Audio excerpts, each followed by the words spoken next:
किसी बंदे ने एक बार एक बात बोली थी जो कि मेरे दिल को तो बहुत छू गई थी और वो बात अब प्रूव होती हुई भी नजर आ रही है। क्योंकि उस बंदे ने कहा था कि बाबर आजम की शलवार का नाड़ा भी नहीं है ये शुभमन गिल।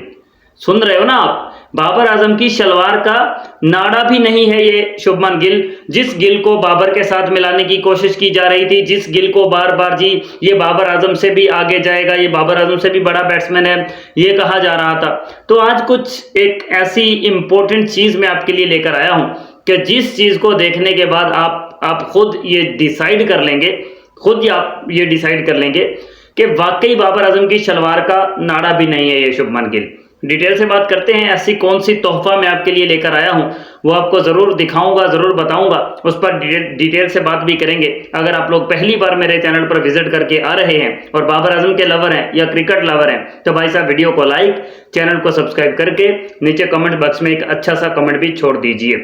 शुभमन गिल ने recently as a captain Zimbabwe के खिलाफ 5 T20 मैचेस की सीरीज खेली है और उस सीरीज में शुभमन गिल ने कोई 2-3 चीजें ऐसी की हैं कि जिनको इंडियंस ने भी पसंद नहीं किया।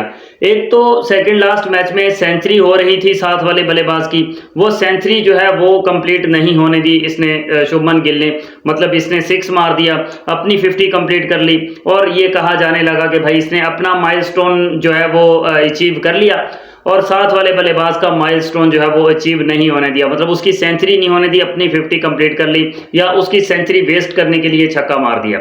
चले जी, एक तो ये चीज होगी। दूसरा, इसकी कैप्टनसी में मतलब इसने ओपनर्स को चेंज वगैरह किया। हालांकि जिम्बाब्वे के खिलाफ ये सीरीज थी, लेकिन भाई साहब बात करने वाले तो करते हैं। उन्होंने कहा कि इसने वो जो शर्मा है, उस अभिषेक, कौन सा शर्मा था, अभिषेक शर्मा या पता नहीं क्या शर्मा नाम है उसका, जो नया ओपनर आया जिसने सेंचुरी भी एक बनाई है, तो उसको जानबूझकर आखिरी मैच में इसने ड्रॉप किया ताकि कहीं वो और साथ वाला जो है वो मतलब अपनी पोजीशन, जायसवाल जो है, जायसवाल और ये अभिषेक शर्मा, ये दोनों अपनी ओपनिंग में पोजीशन बरकरार ना रख लें, अपने आप को मतलब मेंटेन ना कर लें, तो फिर मेरा क्या होगा। मैं वन डाउन पोजीशन पर नहीं खेलना चाहता, इसलिए शुभमन गिल ने उसको वैसे आखिरी मैच से ड्रॉप कर दिया था। इस तरह की कंट्रोवर्सी चल रही हैं, लेकिन बात है कि बाबर आजम के साथ शुभमन गिल को मिलाया जा रहा, उस बंदे को बाबर के साथ मिलाया जा रहा कि जिसको इंडिया से भी हेट मिल रही है। तो स्ट्राइक रेट की हमेशा बात हुई है, एवरेज की हमेशा बात हुई है, तो बात कर लेते हैं भाई कि पावर प्ले के अंदर 2023 से लेकर अब तक ये जो प्रिंस गिल बना फिरता है, उसने कौन से कारनामे सरअंजाम दिए हैं और बाबर आजम ने कौन से कारनामे सरअंजाम दिए हैं, उसकी डिटेल में आपको अभी स्क्रीन पर दिखा देता हूं, आप लोग भी देख लीजिए। तो बात करें lowest strike rate in power play since 2023, minimum 200 run, 200 run पर 2023 से लेकर अब तक जिसने कम से कम 200 रन बनाए हैं पावर प्ले के अंदर, उनकी स्ट्राइक रेट पर बात करने के लोएस्ट किसकी है, तो सबसे पहले नंबर पर है इब्राहिम जदरान, जिसका ताल्लुक अफगानिस्तान से। 27 इनिंग्स खेली हैं, 323 रन बनाए हैं, 104 की स्ट्राइक रेट है, 35 की एवरेज है और 50.80 डॉट परसेंटेज है इस बंदे की। आप नोट कीजिएगा हर चीज को।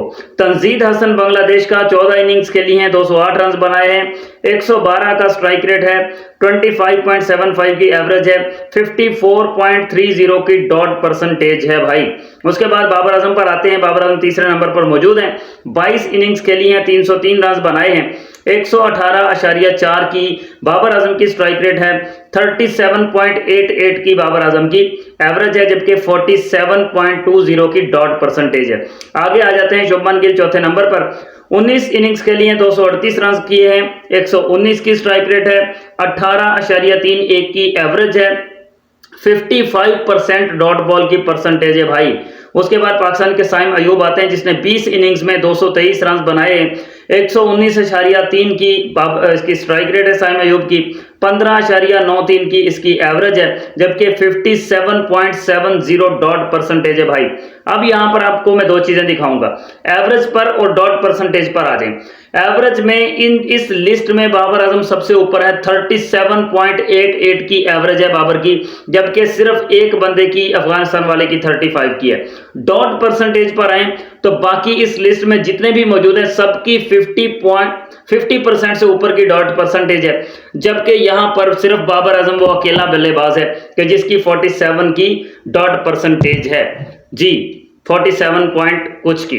और बात करते हैं लोग स्ट्राइक रेट पर, बात करते हैं लोग के बाबर आजम पावर प्ले का खिलाड़ी नहीं है, बात करते हैं लोग के बाबर आजम टी20 का प्लेयर नहीं है। लिस्ट मैंने दिखा दी ना आपको, सिर्फ 200 रन की बात हुई है, कोई 2000 रन की बात नहीं कर रहा हूं। 2023 से लेकर अब तक सिर्फ 200 रन जिस बंदे ने कम से कम बनाए हैं पावर प्ले के अंदर, उसकी बात हुई है। लिस्ट पूरी आपने देख ली है। इब्राहिम जदरान, अफगानिस्तान की टीम जिसने इस टी20 वर्ल्ड कप के सेमीफाइनल तक रसाई हासिल की थी, उनका ये इब्राहिम जदरान अगर ये ओपनर आकर इतनी स्लो बैटिंग कर सकता है, अगर ये ओपनर आकर इतनी स्लो बैटिंग करके अपनी टीम को सेमीफाइनल तक पहुंचा सकता है जस्ट बिकॉज ऑफ अफगानिस्तान की बॉलिंग, जस्ट बिकॉज ऑफ इनकी मतलब जो प्लेइंग की टेक्निक है पीछे आने वाले बल्लेबाजों की, तो अगर वो सेमीफाइनल तक पहुंच सकते हैं तो भाई बाबर आजम का कौन सा कसूर है। बाबर कभी अपने दिमाग की बत्ती को रोशन करके तो देखो कि बाबर आजम जो पावर प्ले के अंदर आकर आपको इतनी अच्छी मतलब स्ट्राइक रेट के साथ इतने अच्छे रन्स वो आपको बना के दे रहा है, और अगर पावर प्ले के बाद बाबर की स्ट्राइक रेट थोड़ी कम हो भी जाती है तो बाकी टीम क्या कर रही है भाई। मानते हैं 129 130 की स्ट्राइक रेट जो है वो टी20 में कम है, लेकिन 130 से 135 की हो जाए तो बंदा वो किंग बन जाता है, उसको सब लोग दुनिया उसकी तारीफें करने लग जाती है। 130 बाबर की और 133 विराट कोहली की, फिर भी लोग बातें करते हैं कि बाबर की स्ट्राइक रेट कम है। भाई कितना फर्क है, 100 बॉल्स के बाद 100 गेंदों के बाद सिर्फ 3 रन का तो फर्क पड़ता है। 100 गेंदों के बाद 3 रन, ये कौन सी अहमियत रखते हैं भाई, मुझे तो समझ नहीं आ रही कि आप लोग कैसी सोच रखते हो। बाबर के खिलाफ बोलना है, सिर्फ ये आपका शेवा है कि बाबर के खिलाफ बोलना है, सो बोलते रहें, फर्क कोई नहीं पड़ता है, कोई फर्क नहीं पड़ता किसी की सेहत पर, क्योंकि मैं टाइम टू टाइम तमाम डिटेल तमाम चीज़ें आपके सामने रखता रहता हूं। फिर भी भाई साहब आप लोगों की मर्जी होती है, क्योंकि कुछ लोगों की नेचर में ये होता है ना कि उन्होंने एक्सेप्ट नहीं करना, तो ना करें, कोई फर्क नहीं पड़ता भाई।